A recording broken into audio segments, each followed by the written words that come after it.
কোরআন আমল করার তৌফিক দাও।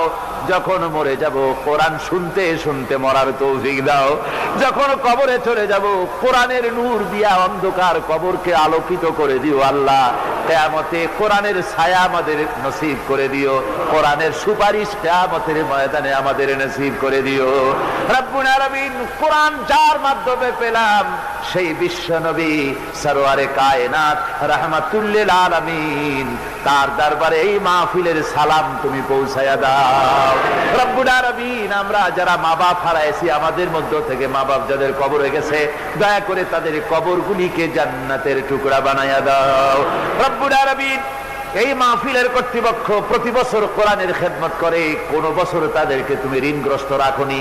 এবারও যেন এই কঠিন বাজারে, দ্রব্য মূল্যের বাজারে যেন তারা মাকরুজ না থাকে, ঋণগ্রস্ত না থাকে। তোমার বান্দাদেরকে দিল বড় করে সাহায্য দেওয়ার তৌফিক দিয়ে দিও আল্লাহ রব্বুল আলামিন। আজকে যে ভাইরা শিরক থেকে মুক্ত হয়ে তাওহীদের আশ্রয় গ্রহণ করলো, আমাদের এক বোন আর 4 ভাই ইসলাম কবুল করলেন, আল্লাহ তুমি দয়া করে মেহেরবানি করে বাকি জীবনটা দ্বীনের উপরে চলার তৌফিক দান করে দিও।